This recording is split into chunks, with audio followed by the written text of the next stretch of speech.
Hello good morning दोस्तों, कैसे हैं आप लोग। आशा करती हूँ ठीक होंगे, है ना। और पढ़ाई भी ठीक चल रही होगी। अब सारा क्लास जो मिट्टी का है, मैं काफ़ी क्लासेस करवा दी हूँ, उसके ऑब्जेक्टिव भी सारा करवा दी हूँ।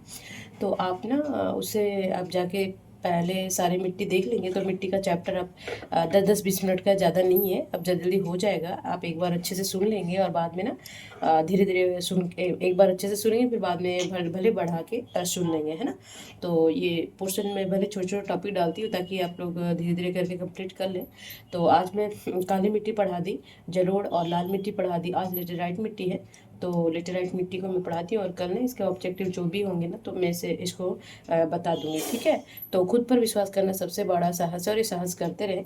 चलिए स्वागत करती हूँ मैं आपको आप लोगों की क्लास में। AFT एडू बूस्ट है ना, जो भी नॉलेज है उसको और बूस्ट करे और ताकत दे, है ना, एग्जाम क्रैक करने के लिए। ठीक है, हम पढ़ते भी है एग्जाम के लिए, है ना। नॉलेज के लिए आजकल कौन पढ़ता है, एग्जाम के लिए नहीं पढ़ रहे लोग, है ना। तो चलिए कोई बात नहीं, पढ़ते रहे और सकारात्मक सोचे, सकारात्मक रहे, क्योंकि हर कार्य के लिए सकारात्मकता ही ऊर्जा देती है और ऊर्जा को बनाए रखें। तो ठीक है, तो देखिए ये लेटेराइट मिट्टी कैसा लगता है। ये लाल मिट्टी का ही दूसरा रूप है। देखिए ये ना, इसमें बड़े बड़े कंकड़ पत्थर होते हैं। तो आज मैं इसकी विशेषता बताऊंगी कि लेटेराइट मिट्टी होता क्या है। पहले हम इसका परिभाषा देख लेते हैं कि वो कैसे बनती है ना जी। हम्म तो अभी हम इसका डिफिनेशन क्या होगा कि लेटेराइट मिट्टी वह मिट्टी है ना, जो अत्यधिक वर्षा, देखिए ये वेरी इंपॉर्टेंस है और ध्यान रखने योग्य है, क्योंकि क्वेश्चन यहीं से बनता है ना। ये छोटे छोटे पॉइंट होते हैं ना, तो ये क्वेश्चन वहीं से देता है कि कहाँ से बच्चा गड़बड़ा सकता है, कहाँ कॉन्सेंट्रेटेड नहीं कर पाता है ना। तो लेटेराइट मिट्टी क्या होती है, जब तक जहाँ अत्यधिक वर्षा होता है और गर्म जलवायु होता है ना, कि अत्यधिक वर्षा हुआ और फिर बहुत गर्मी हो गया, फिर ठंडा हो गया, फिर गर्म। बहुत वर्षा हुआ, जहाँ गर्मी होगा वहाँ वर्षा ही होगा। तो जहाँ वर्षा हुआ और फिर बहुत गर्म हुआ, तो वहाँ पे ऐसी मिट्टी का निर्माण होता है, ठीक है। और लगातार वर्षा होने में इसमें सिलिका, देखिए अभी ये पूछने का, देखिए इसमें क्या होता है, लगातार वर्षा होने से इसमें सिलिका और क्षारीय तत्व है ना, सोडा होता है, पोस्ट होता है। तो ये सब वेरी वेरी इंपॉर्टेंट ज्योमेट्री में जानने का मेन होता है कि इसमें क्या पाया जाता है, क्या नहीं पाया जाता है ना। घुल जाते हैं जब लगातार वर्षा होता है, तो इसमें क्या घुल जाता है, सिलिका और क्षारीय तत्व, ठीक है। ये केवल लौह और एल्युमिनियम अधिक मात्रा में बच जाते हैं। इसमें क्या होता है कि घुल जाते हैं, और इसमें क्या लौह और एल्युमिनियम क्या होता है, इसमें अधिक मात्रा में पाए जाते हैं। ये ध्यान रखेंगे। इस कारण मिट्टी लाल भूरे रंग की और कठोर हो जाती है ना। देखिए लाल मिट्टी क्या होता है, कभी नमी ज़्यादा रहा तो वो पीली पड़ जाती है ना, और उसमें लो एस्क रहता है, लो एस्क के कारण ही वो लाल दिखाई देता है। और ये भी लाल ही रंग है, तो इसमें एल्यूमिनियम भी इंक्लूड रहता है, ठीक है। तो ध्यान रखेंगे, ये ध्यान रखने की बातें हैं, ठीक है। अब इसका फॉर्मेशन निर्माण कैसे होता है वो हम देखेंगे, ठीक है। तो इस मिट्टी का रासायनिक अपचय, केमिकल वेदरिंग क्या से बनती है, जो रासायनिक अपचय होता है और उच्च तापमान और भारी वर्षा वाले क्षेत्रों में लीचिंग की प्रक्रिया में उपजाऊ तत्व बह जाते हैं और केवल लोहे और एल्यूमिनियम यौगिक के बच जाते हैं। देखिए मैं क्या बोलती हूँ कि लाल मिट्टी मान लीजिए कि हुआ जैसे कि क्या बोलते हैं उसको, कांतरी चट्टानों से बना, ठीक है। बट कहीं वहाँ वर्षा नहीं होता, जहाँ लाल मिट्टी का बता रही हूँ उसी का, देखिए उसी का दूसरा रूप है ये लेटेराइट मिट्टी। पर लीचिंग मैं बताऊँगी, लीचिंग क्या होता है कि ऊपरी परत ना धीरे धीरे छट जाना बारिश से या किसी चीज़ से ना, उसका ऊपरी परत रंग चेंज हो जाना, जैसे हम सेवाल में पढ़ते हैं ना।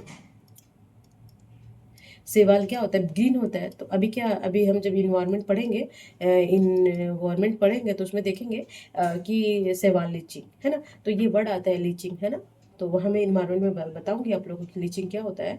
तो यहाँ भी मिट्टी का लीचिंग हुआ, ये क्या हुआ कि मान लीजिए यहाँ पे कैंतरी चट्टानों से ये लाल मिट्टी मतलब कि बना, ठीक है।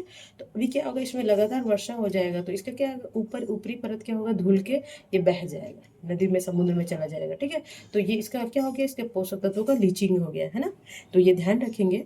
तो वही बोल रहा है कि उच्च तापमान और भारी वर्षा, है ना, जब उच्च तापमान रहेगा और भारी वर्षा वाले क्षेत्र में लीचिंग की प्रक्रिया उपजाऊ तत्व बह जाते हैं, केवल लोह और एल्यूमिनियम यौगिक बच जाते हैं। तो ये देख लेंगे और ये भी डिफिनेशन आपको पता चला गया कि लीचिंग होती क्या है, ठीक है ना जी। हम्म अब इसका रासायनिक संरचना क्या होता है, अधिक पाए जाने वाले तत्व होते हैं लो एक्स एस का, है ना। इसका ये हो गया रासायनिक सूत्र। है ना, ये भी याद रख लेंगे। वनडे एग्जाम में काफ़ी पूछता है ये सब। Fe2O3, ठीक है। तो और एल्यूमिनियम, एल्यूमिनियम का Al2O3, ये भी याद रख लेंगे। एक जगह पढ़ने से 2 एग्जाम की तैयारी हो जाता है, 2-3 क्वेश्चन। तो इसमें क्या होता है, सबसे ज़्यादा क्या पाया जाता है, लोहा, क्योंकि उसमें इसका रंग लाने का मेन कारण होता है लोहा का, है ना। एल्यूमिनियम ऑक्साइड पाया जाता है, उसमें लोहा पाया जाता था ना। और नाइट्रोजन फास्फोरस की कमी होती है, अभी हम देखेंगे इसमें क्या क्या कमी होता है, ठीक है। और कमी भी देखिए, इसमें भी नाइट्रोजन फास्फोरस, चूना और ह्यूमस का, उसमें भी ह्यूमस था, उसमें क्या था, कहीं कहीं चूना पाया जाता था, है ना। तो पीएच प्रकृति क्या होगी, ये क्या हो गया, ये से 6, तो ये होता है अम्लीय, है ना।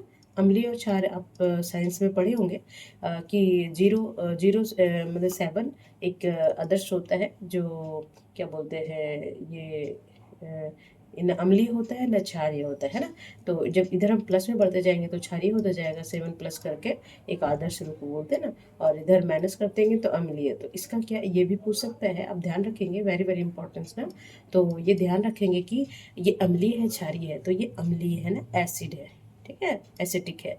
तो ये याद रखेंगे कि इसका पीएच मान क्या है, 4.5 से 6.7 जाएगा तभी ना क्षारीय होगा जी, ठीक है। तो मैंने इसमें जा रहा है 4.5 से 6, तो ये ध्यान रखेंगे। इसमें कमी नाइट्रोजन और चूना और ह्यूमस है, और ये एसिटिक है, मतलब कि इतना इसका पीएच मान कितना है, 4.5 और 6.0। तो जब मैं साइंस पढ़ाऊंगी तो ये सब अम्लीय क्षारीय क्या होता है ये मैं सब बता दूंगी, ठीक है। आप घबराए नहीं, बस धीरे धीरे जो है पेशेंसली अपना क्लास करते जाए, ठीक है ना। बाकी तो पढ़ाना मेरा काम है, जो मैं काम ली हूँ मैं उसको अच्छे से निभाऊंगी, आप टेंशन ना करें। अभी थोड़ा थोड़ा बीच में हिस्ट्री पढ़ा दूंगी, इन्वायरमेंट का कुछ पोर्शन पढ़ा दूंगी, और फिर ऐसे सारा आप कंप्लीट हो जाएगा। मैपिंग भी करवा दूंगी थोड़ा थोड़ा। मैं सोच रही हूँ कि एक क्लास ज्योग्राफी का पढ़ा दूँ, फिर थोड़ा मैप करवा दूँ थोड़ा, तो ऐसे क्या होगा ना, थोड़ा सा मेल मिलाप से पढ़ेंगे ना तो बहुत अच्छा लगेगा और इंटरेस्ट बना रहेगा, है ना। और मुझे भी काफ़ी मेहनत होता है ये थ्योरी बनाने में, चलिए कोई बात नहीं। अब विशेषता क्या है इसका, किरण क्या होता है, लाल भूरा, है ना। और बनावट क्या होता है, छिद्रदार और अधिक कठोर। देखिए यहाँ देखिए, छिद्रदार होता है, देखिए छिद्र, और ये काफ़ी कठोर होते हैं क्योंकि कंकड़ जैसे, देखिएगा ना, एकदम से हाथ में उठाएंगे तो काफ़ी वजनदार रहता है। और थोड़ा चिकनाहट नहीं होता, कंकड़ कंकड़ सा लगता है, जैसे दिख रहा है ना, बस सेम वैसा ही दिखता है ना। एल्यूमिनियम का परत होता है और लोहा होता है ना। तो इसका रंग का कारण होता है, देख लिया फिर से। ओके चलिए आगे बढ़ते हैं। तो छिद्र और अधिक कठोर, जल धारण क्षमता कम होता है। अब देखिए इतना बड़ा बड़ा कंकड़ है, किधर दबा के रखेगा पानी को, है ना। वो तो बह ही जाएगा ना भाई। जब छोटे छोटे पार्टिकल्स होते हैं जैसे काला पानी, उसको तो पानी सोखने की क्षमता अधिक होती है ना। बट इसमें कहाँ रहेगा भाई, देखिए बताइए। इसमें तो पानी की क्षमता बहुत कम रहेगी ना, इतने बड़े बड़े कंकड़ होते हैं, ठीक है। और वर्षा पर निर्भर, सूखने पर पथरीली हो जाती है। देखिए जब बारिश हुआ तो ये आपस में जम के इतना बड़े बड़े से हो जाते हैं, और जब सूखेगा पानी बहेगा तो इसे फैल जाएंगे, है ना। और जब सूखा पड़ेगा तो इतने बड़े बड़े ना ईंटे जैसे बन जाते हैं, रेड कलर के, डार्क रेड ना, थोड़ा सा डार्क ब्लैक में दिखते हैं ये, ठीक है। और समान रूप से उपजाऊ नहीं, परंतु उचित खाद और सिंचाई से उपयोगी बनाया जा सकता है। जैसे मान लीजिए जो चीज़ नहीं पाया गया, हम नाइट्रोजन फास्फोरस वो सब दे के इसको उपजाऊ बनाया जा सकता है ना। अब ये किस किस फसल के लिए उपयोगी है ये भी जान लेंगे, है ना। चलिए, तो ये फसल इसमें कौन कौन सा उपजाया जाता है, तो चाय। देखिएगा आप असम के क्षेत्र में जो ढाल होता है पहाड़ियों का, वो इसी तरह का मिट्टी पाया जाता है। कॉफ़ी जो केरल में है, जहाँ पे बारिश भी होता है अधिक और सूखा भी पड़ता है, तो कॉफ़ी के लिए, चाय के लिए, काजू के लिए, है ना, रबर के लिए और नारियल के लिए। तो ये सब आप याद रखेंगे, आप इंग्लिश वर्ड भी देख लेंगे इसमें, है ना। थोड़ा थोड़ा दे दी हूँ। तो ये चाय तो ऐसे पता चल जाएगा कि कॉफ़ी, चाय, काजू कहाँ होता है, कॉफ़ी कहाँ होता है, कर्नाटक में होता है, केरल में होता है ना। और चाय कहाँ होता है, तो असम, असम के क्षेत्र में होता है। और काफ़ी इधर साइड में रबर केरल वेरल में होता है, नारियल भी केरल और कर्नाटक वगैरह में होता है, तमिलनाडु में होता है ना। तो ये सब देख के ये मिट्टी का अंदाजा लगा सकते हैं, ठीक है। ठीक है, अब इसमें क्या नहीं उगाया जा सकता, ठीक है ना। तो इसमें गेहूं के लिए उपयुक्त नहीं है, धान के लिए भी नहीं, गन्ना भी नहीं होता है। गन्ना तो देखिएगा मोस्टली महाराष्ट्र और यूपी वगैरह में होता है ना, पश्चिमी यूपी में, ठीक है, पश्चिमी यूपी में ज़्यादा होता है। उत्तर प्रदेश में, ठीक है। और गन्ना भी नहीं हो सकता, धान भी नहीं हो सकता और गेहूँ भी नहीं हो सकता, क्योंकि इन्हें उपजाऊ और गहरी मिट्टी चाहिए, क्योंकि इसके लिए ना ये सब उपजाने के लिए गहरी और उपजाऊ मिट्टी चाहिए। जैसे हो गया जलोढ़ मिट्टी हो गया और काली मिट्टी हो गया, है ना। तो ये सब मिट्टी उपयुक्त होते हैं धान और गेहूँ के लिए, ठीक है।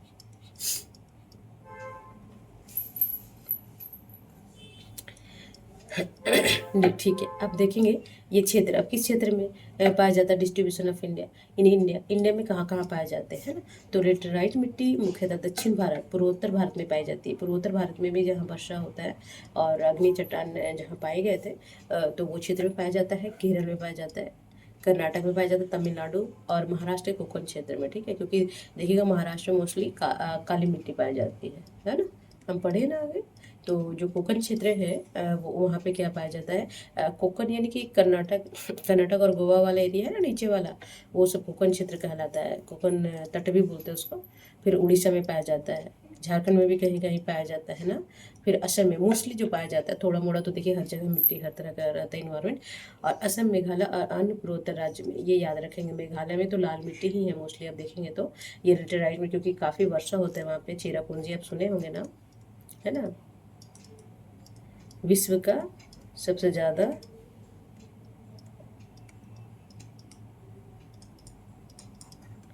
वर्षा वाला क्षेत्र ना, ठीक है। तो ये असम, मेघालय और पूर्वोत्तर राज्य में। और भारत में लगभग कितना परसेंटेज ये मिट्टी का टोटल मान लीजिए 100 है, तो उसमें 3.7% लेटराइट मिट्टी से ढका हुआ है। काफ़ी कम है, पर है ना। ये भी कम नहीं होता है। तो देखेंगे लेटराइट मिट्टी इसमें नहीं दे रखा है, पर आप देख लेंगे कि ये सब देखिए, हाँ सॉरी, देखिए ये सब है ना, ये मेघालय, ये तो असम का है। और ये देख लीजिएगा थोड़ा सा, ये असम का ही भाग है। और यहाँ पे देखिए ये मेघालय है ना, तो ये मेघालय में भी है। और फिर ये देख लेंगे, ये झारखंड जो राजमहल क्षेत्र है वहाँ भी पाया जाता है। और उड़ीसा में भी। फिर ये थोड़ा सा छत्तीसगढ़, ये आंध्र प्रदेश हो गया। और ये वाला कोंकण बोल रहे थे ना, महाराष्ट्र में कोंकण क्षेत्र में, क्योंकि यहाँ वर्षा बहुत अधिक होती है जी, ठीक है। तो वर्षा और कैंट्री चट्टानें थी। यहाँ तमिलनाडु का पोर्शन, ये आंध्र प्रदेश का पोर्शन है ना। यहाँ पे थोड़ा सा राजस्थान में हो गया। यहाँ पे राजस्थान और चंबल उम्बल क्षेत्र वाला जो है, तो ये सब लेटराइट मिट्टी पाया जाता है। देखिए मोस्टली पूछेगा, ऐसा नहीं कि देखिए ये कोंकण क्षेत्र बोल दिया। तो यहाँ पे देखेंगे ना, यहाँ पे कि लेटराइट मिट्टी कहाँ जाता है, महाराष्ट्र, कोंकण, तमिलनाडु, केरल और उड़ीसा। तो ये सब देखेंगे ना, ध्यान रखेंगे, है ना। ये उड़ीसा हो गया, थोड़ा सा झारखंड में भी पाया जाता है। तो देख लेंगे कि ये लेटराइट मिट्टी कहाँ पाया जाता है ना। तो थोड़ा सा और फिगर देख लेंगे।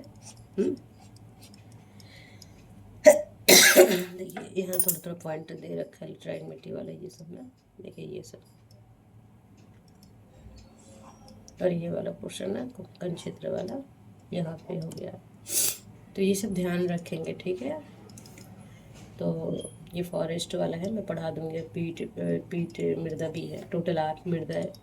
और देखिए मोस्टली तो 6 प्रकार की मृदा पाए जाते हैं टोटल। एक काला हो गया, जलोढ़ हो गया, है ना। जलोढ़ देखिए ऐसे दिखते हैं, बट वहाँ पे जो NCERT वाले पिक्चर था वही डाली हूँ मैं। बट टोटल 8, मोस्टली 8 प्रकार की मिट्टी भारत में पाई जाती हैं। तो अभी मैं काली मिट्टी करवा दी हूँ आप लोग को, लेटराइट मिट्टी करवा दी हूँ आज, और जलोढ़ और लाल मिट्टी पढ़ा दी हूँ। तो देखिए अभी नहीं लगता कि कुछ छूटेगा इसमें, है ना। pH मान वो सब मैं नहीं ऐड करी हूँ। अब नेक्स्ट वाले से देखिए इसका pH मान याद रखिएगा, ठीक है। तो चलिए, देखिए ज्ञान ही सबसे बड़ा ताकत है, और इसे हर दिन बढ़ाते रहें, क्योंकि आप खुद को स्ट्रॉन्ग साबित करने के लिए आपको ज्ञान को बढ़ाना पड़ेगा, है ना। तो थोड़ा थोड़ा रोज, मतलब थोड़ा थोड़ा इन द सेंस कि आप पढ़ते रहें। ऐसा नहीं कि एक ही दिन पढ़ लेंगे, हाथी मार देंगे, घोड़ा मार देंगे, है ना। तो जब तक आप ज्ञान एक दिन नहीं चीज़ है, एक दिन अर्न करने वाला। सिलेबस काफ़ी ज़्यादा होता है कंपटीशन के लिए, और आजकल तो ज़्यादा कंपटीशन है, क्योंकि करप्शन भी हमें आड़े आती है। हर तरह का करप्शन है यहाँ पे। एजुकेशन तो आजकल पीड़ित है, बोलते हैं ना कि आजकल कोई एसटीएस उतना पीड़ित नहीं जैसे एजुकेशन गवर्नमेंट जो गवर्नमेंट तैयारी करने वाले बच्चे जितने पीड़ित है, उतना पीड़ित आजकल इंडिया में कोई भी नहीं है ना। तो ये इससे भी पार जाना है तो आपको हर एक बारीकी से, और देखिए कंपटीशन में पहले क्या होता था, सिर्फ गरीब घर के बच्चे या फिर मिडिल क्लास के ज़्यादा थे तैयारी करने वाले, और आजकल का हाई क्लास में जो मेडिकल कर रखा है, आईआईटी कर रखा है, वो सभी आईएएस बनना चाहते हैं, पीसीएस एएफएस बनना चाहते हैं ना। तो उसके साथ भी कंपटीशन होता है, बहुत तरह का कंपटीशन इसमें ऐड हो गया है, पहले इसमें ध्यान नहीं देते हैं बट आजकल रॉब देख के और फिर इसमें जाते हैं। एक डॉक्टर भी कंपटीशन फाइट करता है, आईटी बंदे करते हैं, इंजीनियर करते हैं ना। तो इसलिए कंपटीशन काफ़ी लेंदी हो गया, और सरकारी स्कूल का रवैया जानते ही हैं कैसा है। तो ध्यान रखेंगे और पढ़ते रहेंगे, ठीक है। तब तक अपना अपनी फैमिली का ध्यान रखेंगे, सकारात्मक सोचो, सकारात्मक रहें और स्वस्थ रहे। देखिए पढ़ाई के लिए स्वस्थ होना बहुत ज़रूरी है, योगा वोगा थोड़ा करते रहे ताकि माइंड स्टेबल हो। पढ़ने के लिए कंसंट्रेशन बहुत ज़रूरी है, अपने को स्थिर रखने के लिए, खुद को जानने के लिए, है ना। तो चलिए तब तक अपने फैमिली का और अपना ध्यान रखेंगे, पढ़ेंगे और अपने ड्रीम को अचीव करेंगे। नमस्कार।